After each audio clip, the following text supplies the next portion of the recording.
à tous et bienvenue dans votre émission Genre et Société. Aujourd'hui, nous allons parler du cancer de sein. Comment terminer le mois d'octobre qui est consacré au cancer du sein sans parler de cette thématique dans Genre et Société? Selon l'OMS, une femme sur 9 est atteinte du cancer de sein et une femme sur 27 en meurt. Comme d'habitude, je suis accompagnée de Christelle Dibata et Jipika. Bonjour, chers amis. Bonjour. Eh bien, je suis ravie de vous avoir à nouveau dans cette émission dans Genre et Société. Eh bien, le plaisir est partagé. Ah, c'est vrai. Super. Alors, pour aller plus en profondeur sur cette thématique, j'ai deux invités, deux docteurs à qui je passe la parole pour se présenter. Bonjour, docteur Lydie. Bonjour, madame. Vous pouvez un petit peu vous présenter, s'il vous plaît? Oui, je suis docteur Lydie Nyonga, membre des NIMED. Donc, on va se présenter après. On va parler un peu de notre association. ONG. Oui. Et juste à côté de madame Lydie, nous avons le docteur Jules. Bonjour, docteur Jules. Bonjour, madame Ange. Vous êtes médecin généraliste ou... Non, je suis médecin gynéco. Je travaille aux cliniques universitaires de Kinshasa. Et voilà.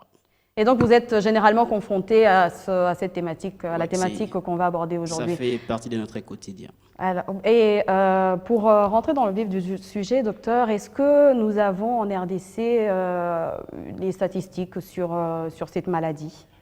Oui, il faut dire que les statistiques que nous avons jusque-là, elles datent quand même. Mais bientôt, là, il y a des travaux qui sont en cours pour les actualiser. Mais les statistiques à notre possession font état à ces jours. Les cancers du sein représentent le deuxième cancer gynécologique chez nous, après les cancers du col de l'utérus, bien sûr. Et on estime sa prévalence à 4,7%. C'est-à-dire la prévalence? Sur tous les cancers gynécologiques, d'accord, dans les cancers du col, les cancers du sein, les cancers de l'ovaire et tous les autres cancers, lorsqu'on calcule la fréquence, on se rend compte que chez nous, les cancers du sein viennent en deuxième position. Donc la fréquence, disons la prévalence, ce n'est que la fréquence d'une maladie dans une société. Voilà. Alors, est-ce que vous pouvez nous expliquer ce que c'est que le cancer de sein, exactement? Voilà, les cancers du sein, pour expliquer ce que c'est un cancer du sein, il faut d'abord qu'on se mette d'accord sur ce que c'est un cancer. Oui, c'est vous le médecin, c'est à vous de nous le dire. Voilà, un cancer, ce n'est rien d'autre qu'une prolifération, donc une multiplication anormale des cellules d'un organe, avec envahissement du tissu avoisinant. Quand on dit prolifération anormale, ça veut dire que notre corps humain, là, il est constitué de plusieurs milliards de cellules. La cellule, c'est l'unité fondamentale, le fait du corps humain. Alors, normalement, la cellule est appelée à se multiplier pour remplacer lorsqu'elle est endommagée, par exemple. Mais en cas de cancer, on remarque que une cellule commence à se proliférer de façon anarchique. Quand on dit que quelque chose est anarchique, ça veut dire que ça ne répond plus aux mécanismes de contrôle mis en place par la société, donc par l'organisme. Il y a des mécanismes qui contrôlent la multiplication cellulaire. Et donc, à cas de cancer, ces cellules-là commencent à se multiplier sans pour autant subir les mécanismes normaux des contrôles. Et donc, c'est ce qui va amener à la constitution d'une masse. Voilà, ça c'est ce qu'on appelle cancer. Maintenant, quand on dit cancer du sein, ça veut dire que tout ce que j'ai décrit avant là, si ça se fait au niveau du sein, et donc ça devient, on va appeler ça cancer du sein. Ça peut se faire chez la femme, ça peut aussi se faire chez l'homme. Donc, si je comprends bien, c'est l'ensemble des cellules qui composent le sein qui commencent à proliférer de façon anormale, de façon anarchique. Et que cela ça altère justement les autres cellules avoisinantes. Voilà, ça peut attaquer les cellules avoisinantes ou carrément avoir des répercussions sur l'organisme en général, avoir ce qu'on appelle les métastases. Exactement. Donc, un cancer peut partir du sein et proliférer jusqu'au niveau des poumons, par exemple. Jusqu'au niveau des poumons, jusqu'au niveau des os, jusqu'au niveau du cerveau. Alors, moi, j'ai une question, si, avec bien sûr la permission de Madame Ange. C'est, docteur, vous pouvez nous dire, alors, parce que là, vous dites que ce cancer de sein peut attaquer et la femme et l'homme. Ouais. Alors qu'on parle de sein, c'est vrai qu'en parlant de sein, on voit plus... c'est un organe qui est exclusivement féminin. Exclusivement féminin. Alors, ça veut dire qu'il y a des zones particulières où ce cancer du sein se développe au niveau, bien sûr, de cette partie du corps humain. Dire du sein qu'il est un organe exclusivement féminin, ça serait quand même erroné. L'homme aussi a les seins, Mais quand Bien on que- dit, bien qu'il y ait dans la plus culture développé, populaire, justement, quand on parle du sein, Voilà. on voit... Mais aussi on voit la parce que femme. les hommes représentent moins d'1% des malades du cancer de sein. Oui, effectivement. D'après une Donc, étude de l'OMS, c'est une maladie qui est très rare chez l'homme. Mais qui Effectivement, quand on va parler Oui, des qui facteurs de existe, risque, bien sûr. vous comprendrez, parce que parmi les facteurs de risque des développements du cancer du sein, c'est la densité mammaire. Lorsque la densité mammaire est importante, donc les femmes qui ont naturellement des gros seins ont plus de risques de faire les D'avoir cancers le du sein. cancer. Et donc, en réfléchissant comme ça, déjà, vous comprenez que les hommes, généralement, n'ont pas de seins. On va écouter Madame Lydie. Vous pouvez nous dire ce que vous faites dans votre association pour sensibiliser par rapport au cancer de sein? Merci beaucoup pour la parole. Dans notre association, d'abord, c'est NIMED. NIMED qui signifie noyau médical.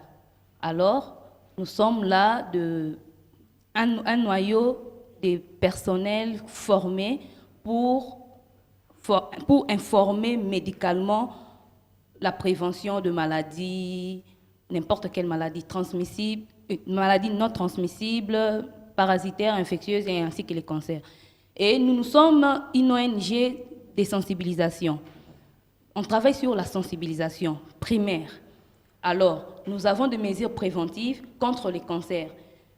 Sur ces, comme mesure préventive, c'est l'autopalpation chez nous. On sensibilise, on part dans des entreprises, dans des églises, des écoles pour informer via les diapositives, des dépliants explicatifs. C'est alors que chaque année, nous partons dans des entreprises et des écoles pour sensibiliser. Cette année, nous n'avons pas sensibilisé suite au Covid et c'est ce qui a fait que nous nous martelons plus sur les dia. Alors, docteur Jules, est-ce qu'il existe plusieurs types de cancers de sein? Oui, il en existe plusieurs. Ça, c'est du point de vue anatomopathologique. Ça, c'est quand même un terme assez technique.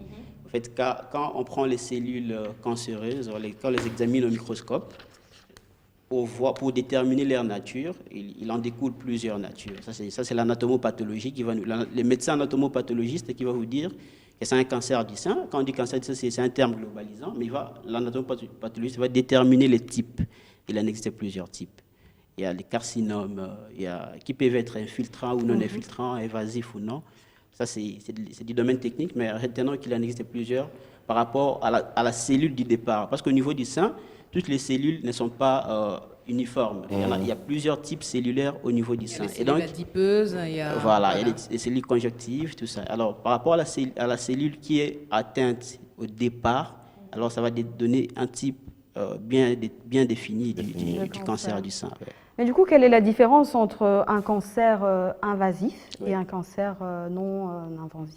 Et quand on dit qu'un cancer est évasif, ça veut dire qu'il envahit les organes voisins déjà. D'accord. Ah, ok. Mais quand on dit qu'il est non évasif, ça veut dire qu'il est encore bien localisé, il est encore bien circonscrit. Donc c'est un cancer non infiltrant, en d'autres termes. Mais Je quand vous il est serais invasif, reconnaissant, oui. docteur, de nous dire un peu, je dirais, les facteurs de risque qui peuvent amener une personne, que ce soit un homme ou une femme, à contracter le cancer du sein. Oui, alors les facteurs de risque, il y en a plusieurs. Et pour faire simple, on les regroupe, il y a les facteurs hormonaux. Quand je dis facteurs hormonaux, ça veut dire, au niveau du corps humain, il y a des hormones. Chez la femme a des hormones qui sont spécifiques à elle, notamment les estrogènes, par exemple. Alors, tout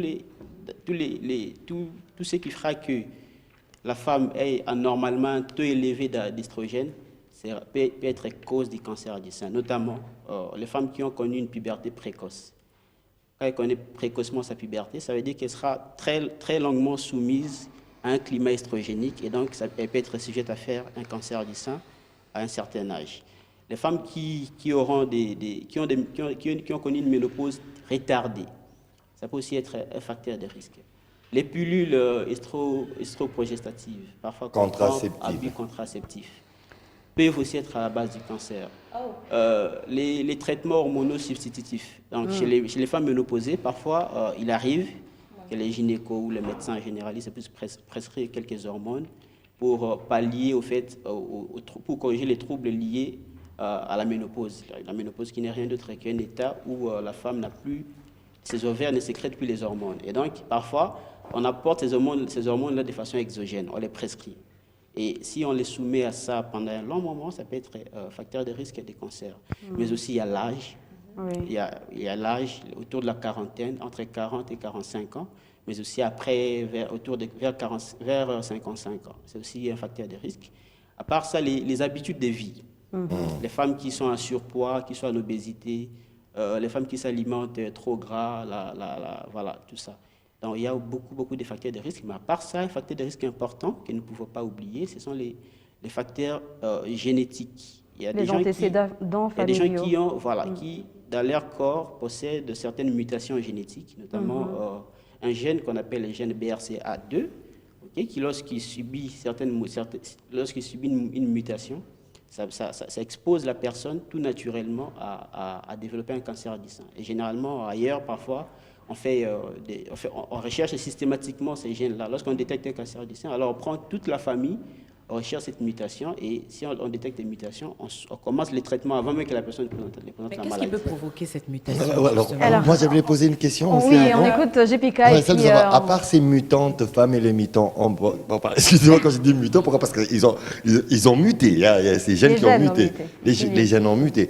À part là, vous avez plus catégorisé pour l'aspect femme. Oui. Et maintenant, pour les hommes, bien que c'est moins d'1%, mais c'est quand même un risque de Bien pouvoir sûr. contracter, bien sûr, ce cancer. Quels sont, bien sûr, ces facteurs exogènes ou endogènes, en plus de cette mutation pour les hommes? Merci beaucoup, M. JPK. Je comprends ton souci pour les hommes. Ah, bien sûr, je suis homme. Le souci que je partage, parce que moi aussi, je suis homme. Voilà. Donc, bon, chez les hommes, c'est plus les facteurs génétiques, notamment les mutations génétiques que je viens d'évoquer. Ok. Ouais.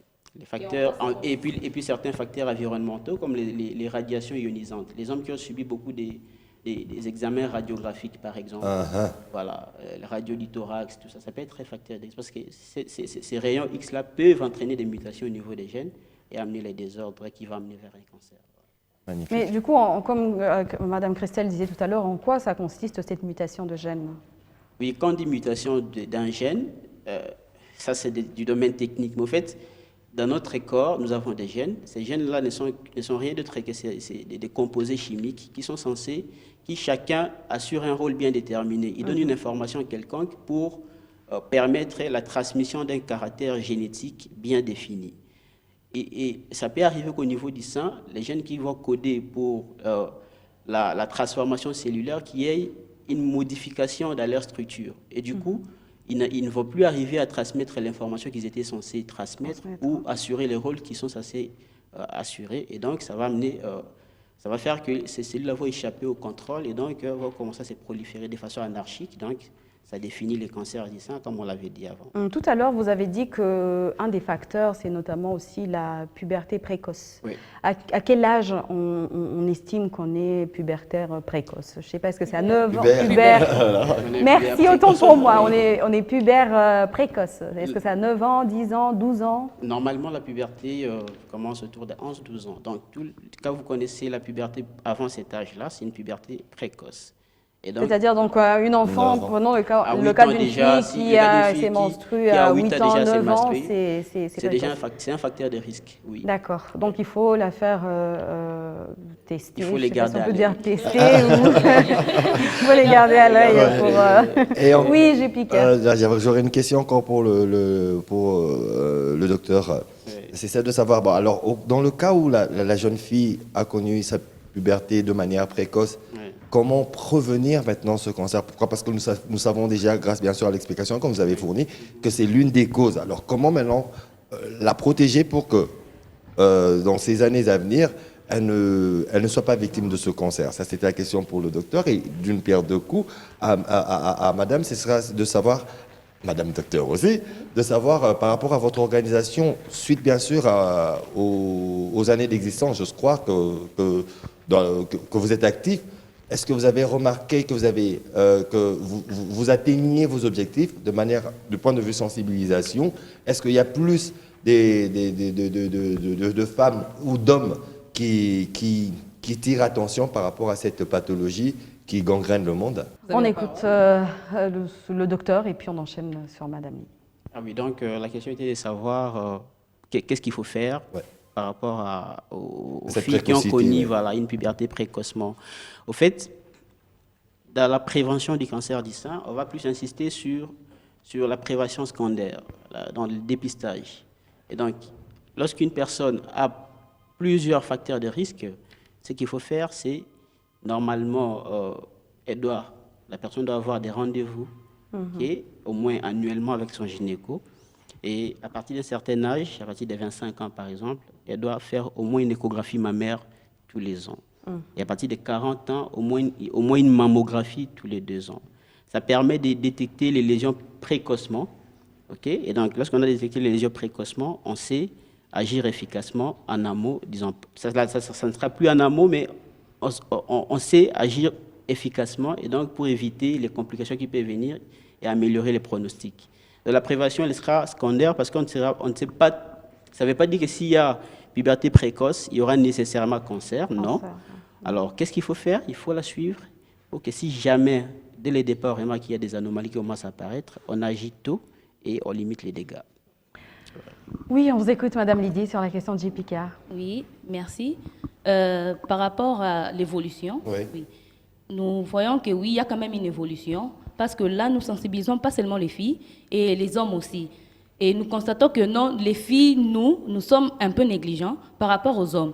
On peut sensibiliser une fille, mais l'homme peut rappeler, ah, on avait dit il faut palper, il faut faire ceci, il faut faire cela.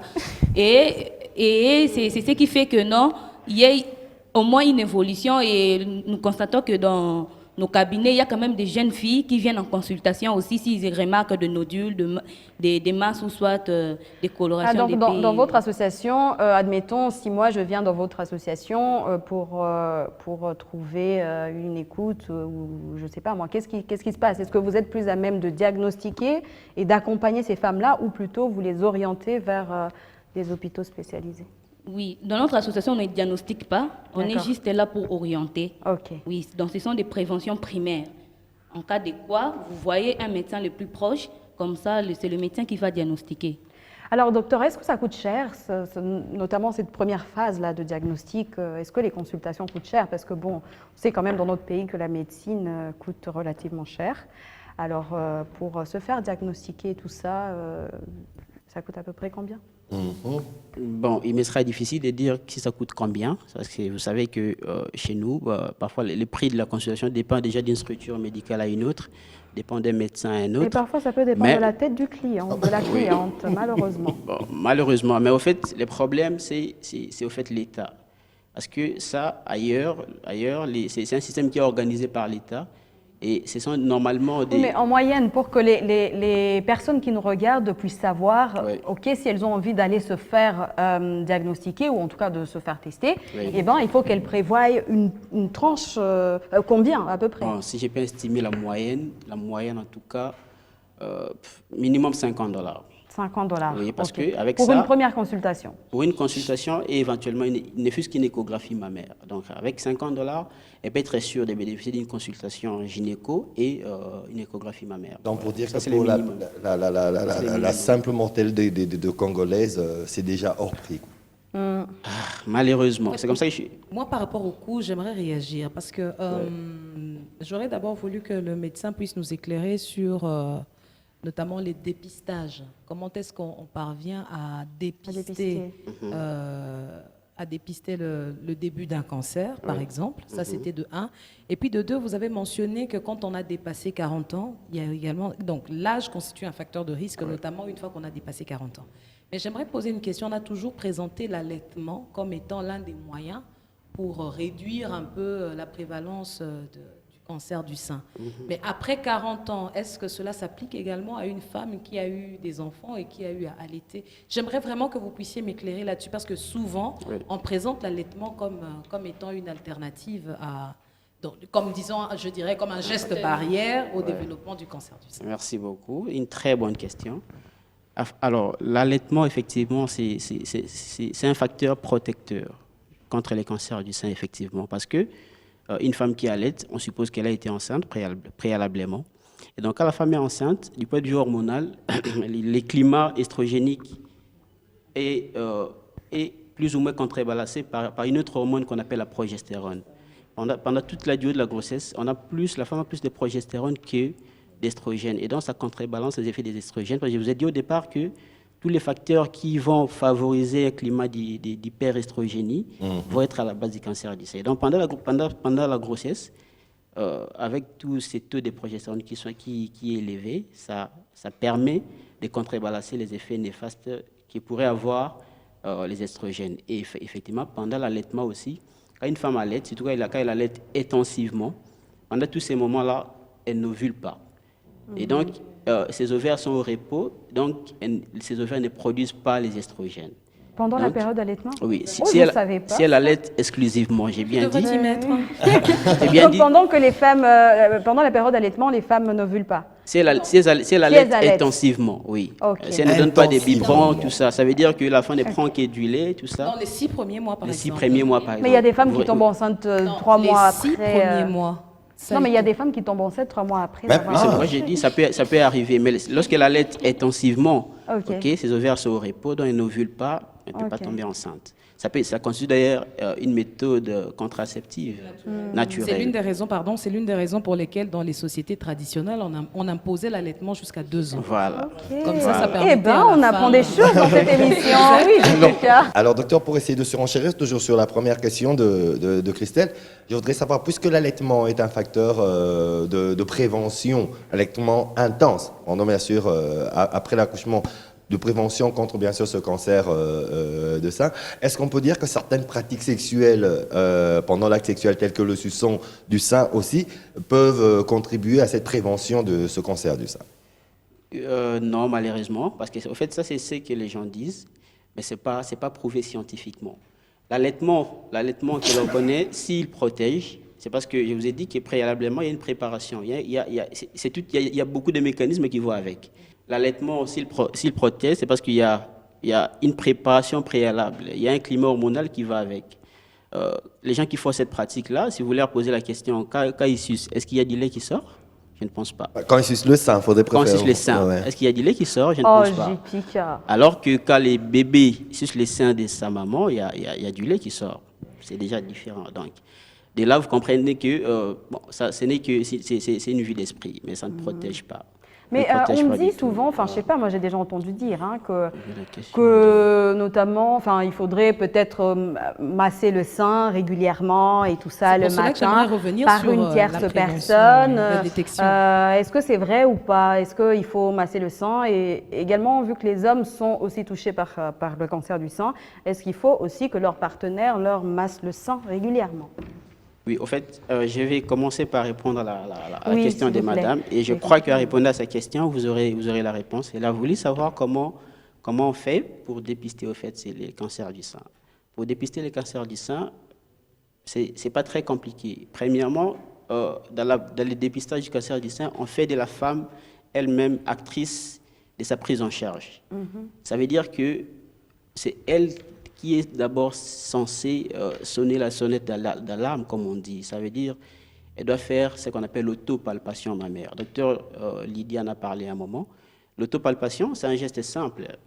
Tous les mois, après avoir vu ses règles, après avoir vu ses masques. Ah oui, donc il y a une période précise. Voilà, il y a une Ok. période. Pas tout le temps. Non, c'est pas tout le Non, temps. c'est pas tous les tout le matins. temps. Parce qu'au fait, Moi je savais. la pas. densité mammaire n'est pas la même par rapport au moment de son cycle menstruel. Voilà. Ah ouais, c'est Après les règles, les seins deviennent un peu plus flasques et donc très facilement, s'il y a une masse, elle peut très facilement la détecter. Mais avant, les seins sont un peu engorgés, tendus. Donc, s'il y a une masse, elle aura du mal à la détecter. Donc à peu Donc, près juste après, enfin pendant juste la après période les règles. d'ovulation Ah. ou la période un peu avant la période d'ovulation ou Non, Non, j'ai dit après avoir vu ses bah règles. justement quand Donc, on a ces c'est-à-dire- règles juste après, on a une période, je sais plus comment on appelle ça, et C'est- ensuite on c'est a la peut-être période 4 d'ovulation. jours. Non, C'est non, dans quel, non. à quel moment pendant cette Les période-là? règles ont fini, les 3, Juste 4 après. jours qui suivent, les Ok. 2, 3, 4 jours qui Ok, suivent, ça pendant ces marche. moments-là, c'est très bien. Donc, c'est un geste simple. Vous mettez devant votre miroir, vous commencez par regarder vos seins. En regardant les seins, vous voyez leur volume. Si les deux seins sont symétriques, ou il y a aussi un sein qui a pris du volume plus que l'autre, de façon anormale. À part ça, vous regardez l'aspect de la peau, s'il y a des aspects particuliers, s'il y a une ulcération, s'il y a une rétraction, des choses comme ça, ou bien si le sein prend un aspect particulier qu'on appelle la peau d'orange. Okay? Donc, vous remarquez que le sein, la peau du sein devient comme la peau vraiment de l'orange que nous achetons. Voilà. Si vous remarquez ça déjà, c'est un problème. Cherchez à voir votre médecin, votre gynéco. À part ça, après avoir fait l'inspection, il faut maintenant palper, vous-même vous palpez vos seins. Donc, comment ça s'est fait? Vous êtes toujours debout de votre miroir, vous surélevez un membre, commencez par les membres supérieurs droits, vous les surélevez, et avec la main gauche, vous On le palpez les surélève, seins. c'est-à-dire à quel niveau? Enfin, je sais pas, est-ce que c'est comme ça, comme Je ça pense que ou- le docteur Lydie pourra nous faire une très belle démonstration tout à l'heure. Allez-y, docteur, montre-nous où, comment surélever le membre. Ok, Jusqu'à la hauteur. ok. Et puis, on commence avec la palpation, cadran par cadran. Cadran supérieur, on commence. On Ok. écrase les seins au niveau du grip costal. On écrase. J'espère que chez vous, vous regardez ces gestes qui sont très... On écrase. Geste barrière, nouvelle forme. On écrase. On écrase le premier, le deuxième, le troisième, le quatrième. Quatrième, d'accord. Et par là, si on remarque qu'il y a un nodule ou une masse, quelque chose pareil, ou soit la zone est endurée, là, en ce moment-là, on fait recours au médecin.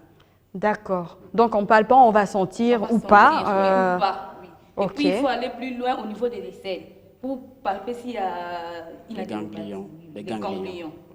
D'accord. S'il y a les ganglions. Est-ce que c'est facile c'est facile de se rendre compte qu'il y a Oui, c'est facile. un ganglion ou quoi? Parce que quand on touche les seins, on sent qu'il y a de la masse dedans. Oui, oui. Ou pas, ça dépend de votre bonnet. Mais on sent qu'il y a de la masse, on sent qu'il y a soit de la graisse ou soit je ne sais pas. Mais est-ce que c'est facile de se dire, tiens, de faire la différence entre ce qui est normal, la chair ou la graisse qui est normale dans le sein et ce qui est anormal? C'est vraiment simple et facile? C'est vraiment facile parce qu'en écrasant, parce que quand tu écrases, tu soulèves comme ça.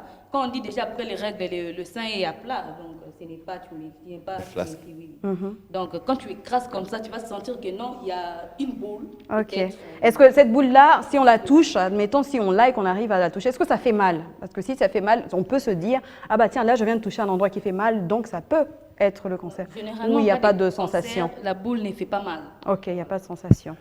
Oui, Jupika. Merci. Alors moi, j'allais dire, vous m'essayez de répondre. On a plus parlé encore des femmes. Et pour les hommes, alors pourquoi? Parce que la masse du sein de l'homme est différente de la masse du sein de la femme. qui crée Oui, au moins c'est cette très différence important, parce que là, morphologique. pour Oui, les oui. femmes, Alors, vous avez dit que c'est après les règles, mais du coup, pour les hommes, pour les c'est à hommes, quel moment? c'est quoi, après la Et pollution comment? nocturne, En fait, non J'aimerais finir d'abord Oui, allez-y, la docteur. première réponse. Oui, donc, à part l'autopalpation, donc c'est ce que le docteur Lydie a expliqué. Donc, après avoir palpé les seins, tel qu'il a décrit docteur Lydie, il faut l'exprimer aussi pour voir s'il y a des sécrétions. Parce qu'il y a des seins, il y a des cancers qui peuvent ne pas donner d'emblée un nodule, mais Un nodule? une masse, un nodule, donc une masse, D'accord. mais qui peut se présenter par des sécrétions anormales. Donc, quand vous exprimez les seins, vous voyez qu'il y a un peu du sang qui sort, par exemple, c'est anormal. Vous voyez. Donc, l'autopalpation, la femme s'examine elle-même. S'il y a une anomalie, elle vient consulter. Et comme vous avez dit, la question que vous avez posée pour savoir si c'était difficile ou facile de détecter une masse. Oui. Vous êtes censé vous connaître d'abord vous-même. Vous connaissez la sensation de votre sein. Ça, c'est clair, parce que vous vous touchez. Et donc, les jours où vous sentirez quelque chose que vous n'avez pas l'habitude de sentir, c'est déjà une anomalie. Allez voir les médecins. Ce sera maintenant au médecin de vous dire que ça, c'est un début de cancer ou pas. Ça, c'est l'autopalpation. Après, il y a l'examen gynécologique. J'ai dit que, normalement, à partir d'un certain âge, toute femme est censée avoir son gynéco, qu'il voit minimum une fois l'an pour un examen gynécologique général. Voilà. Et au cours de cet examen, on peut mettre la main sur un début de cancer et vous prendre en charge efficacement. À part ça, il y a certains examens qu'on peut faire de façon annuelle ou biannuelle. Il y a l'échographie, par exemple, l'échographie mammaire. Pour toutes les femmes qui ont moins de 35-40 ans, on recommande au moins une échographie mammaire tous les 2 ans. Et à partir de 40 ans, une mammographie tous les 2 ans. Là, ce sont les mesures qui nous permettent de détecter les cancers du sein. Alors, pour revenir à la question de M. Jipika sur chez l'homme, comment faire, comme nous l'avons dit, généralement, le sein chez l'homme n'est pas très développé et il ne subit pas ces fluctuations liées au cycle. Il n'y a pas de cycle menstruel chez nous. Donc, ce qui veut dire qu'à tout moment, vous pouvez vous-même palper votre sein et si vous sentez quelque chose d'anormal, vous voyez votre médecin. Dans la même Et votre position, le médecin. bras levé, Oui. ou peu importe. En respectant les cadrans. Mais il faut dire que c'est vraiment une pathologie qui est très rare chez les hommes, mais c'est important de les souligner pour qu'on sache que ça existe quand même. Alors, Oui, Christelle. j'allais poser une question, c'est notamment lié à certaines habitudes cosmétiques. Oui. Donc, de plus en plus, il avait circulé des tracts qui mettaient en garde contre l'usage, par exemple, de certains produits tels que les antitranspirants. Les antitranspirants que les gens ont l'habitude de mettre sous les aisselles, certains parfums ou déodorants contenant un certain nombre d'éléments chimiques, notamment l'argent.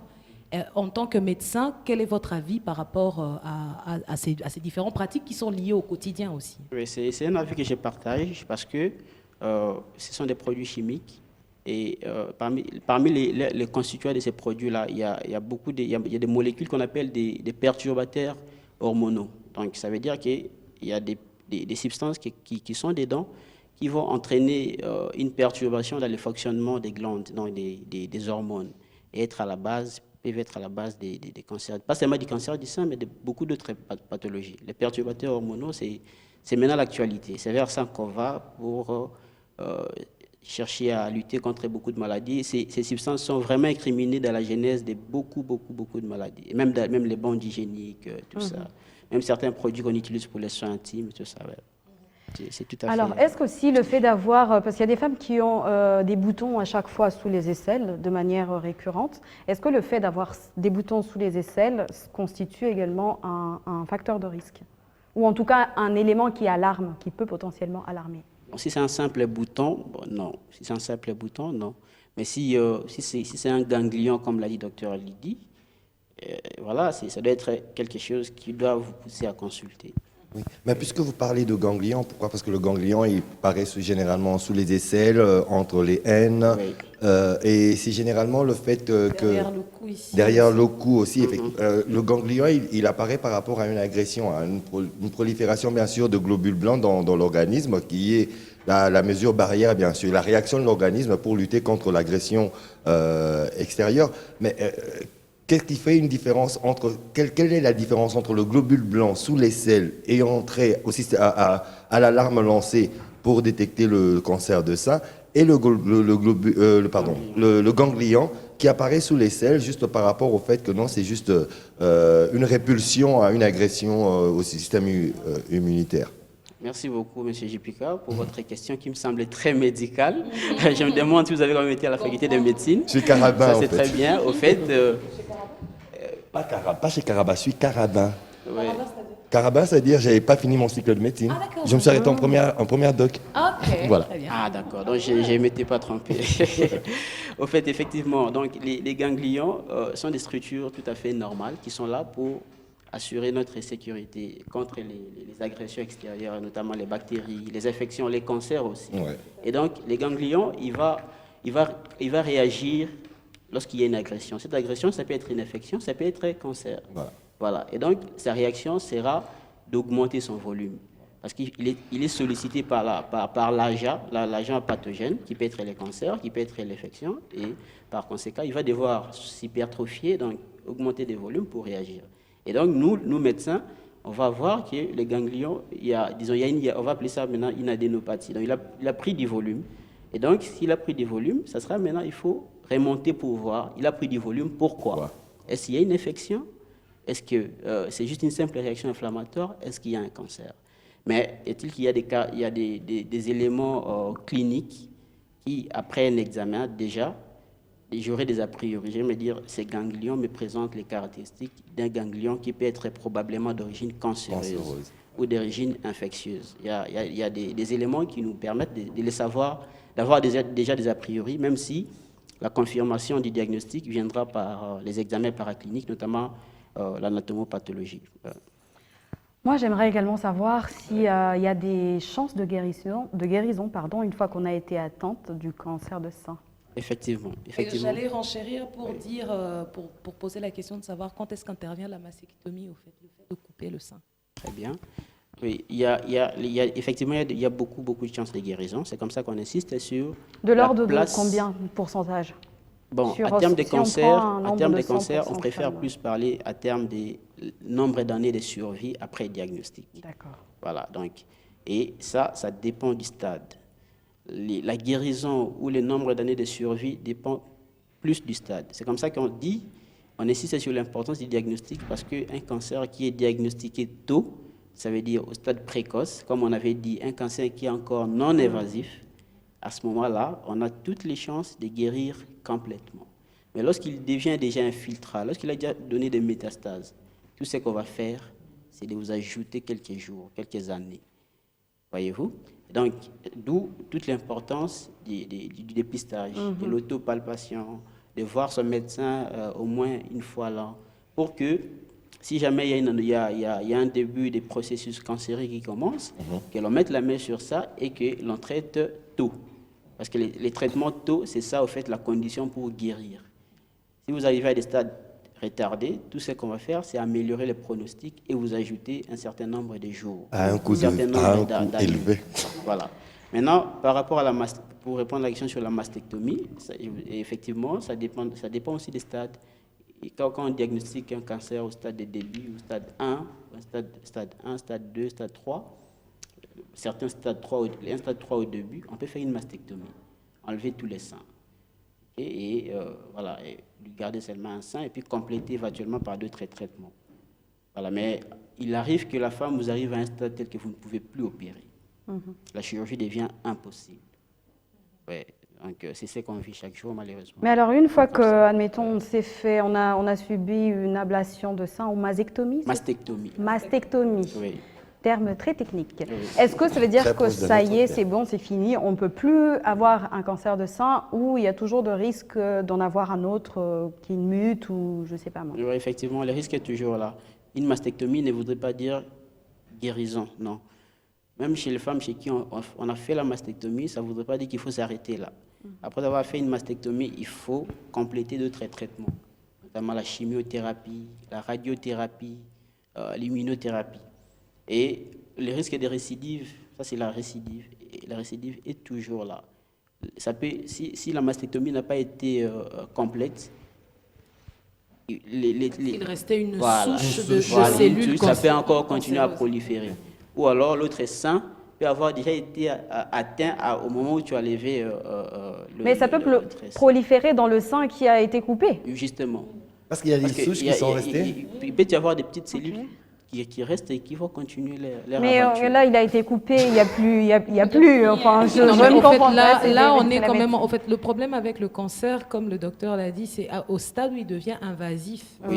C'est-à-dire Ça devient que invasif. plus on attend, quand il devient invasif, Invasif. il peut ne pas aller dans l'autre sein. Ouais. Il peut aussi faire un retour en arrière et atteindre les poumons, Les par poumons, exemple. effectivement. Parce que C'est-à-dire qu'une personne qui vous allez constater qu'une personne qui n'a peut-être jamais fumé, mais qui finit par développer un cancer des poumons parce que les cellules cancéreuses au niveau du sein, au niveau de la pointine, ont migré ailleurs. Voilà. Alors, Oui, moi, Jipika, moi, dernière la dernière question que j'aurais à poser, alors de manière alternative, parce que nous avons cette médecine fonctionnelle, mais aussi une médecine alternative qui est liée bien sûr à l'alimentation. Une bonne alimentation permet d'être en bonne santé, avec bien sûr des perspectives de longévité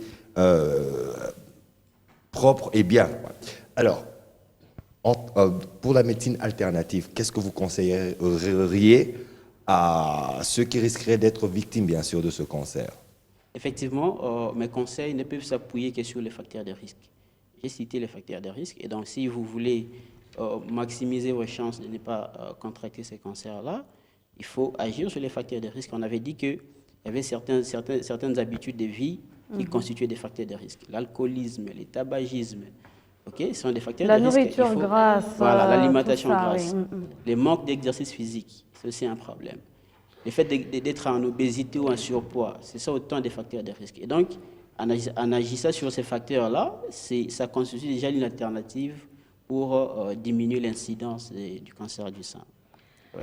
Super, nous sommes arrivés à la fin de cette émission qui m'a semblé très émouvante. En tout cas, moi, je suis un peu émue de tout ce qu'on a appris aujourd'hui. Je vous demande un mot de la fin, si vous avez quelque chose à rajouter pour nos téléspectateurs. Merci beaucoup, Madame Ange. Le mot de la fin, c'est premièrement de remercier la chaîne B1 qui nous donne l'occasion de parler du cancer du sein, de sensibiliser la population. Et surtout que on vient clôturer vraiment le mois d'octobre, qui est le mois consacré à la lutte contre les cancers du sein. C'est vraiment une opportunité qu'on ne pouvait pas louper. Donc nous vous remercions beaucoup pour ça. Et aussi, c'est un dernier message à notre population. Vous avez suivi l'émission, vous avez suivi tout ce qu'on a donné comme conseil à toutes nos sœurs, nos mamans.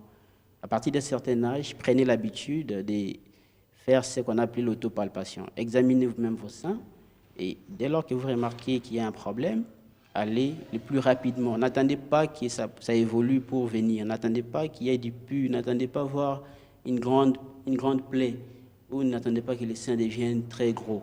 Dès lors que vous sentez qu'il y a quelque chose qui n'existait pas avant, allez voir un médecin.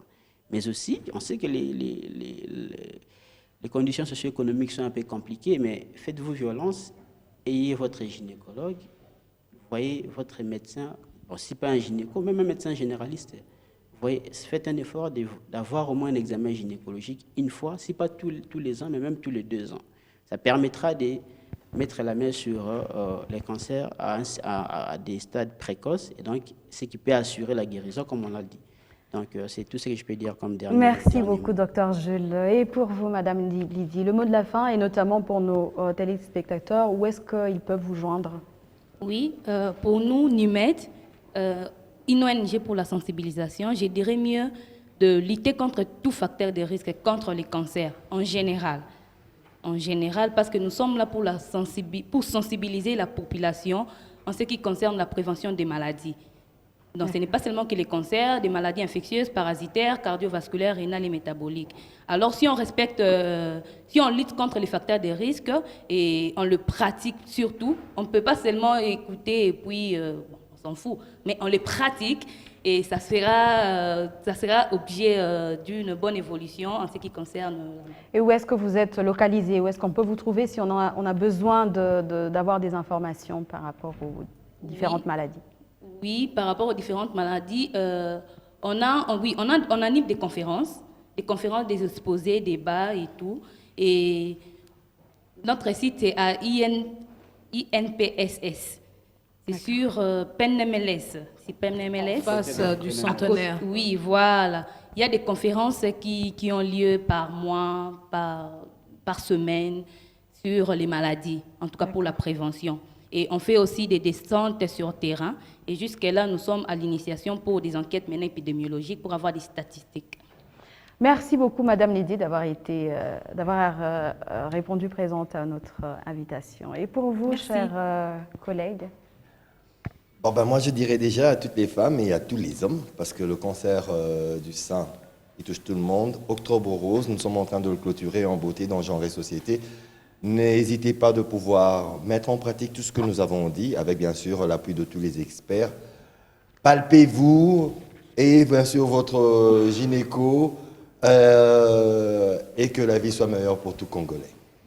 Merci JPK. Et à vous, Madame Christelle? Alors, nul besoin de répéter tout ce qui a été dit tout à l'heure. Déjà, remercier tous les téléspectateurs de leur attention et surtout de leur demander d'être vigilants. Parce que cela commence toujours par un petit élément, éviter toute négligence. Ça, c'est vrai, on se dit que c'est peut-être quelque chose de banal, alors que non. Éviter toute négligence parce qu'il n'existe pas de pièce de rechange pour le corps humain.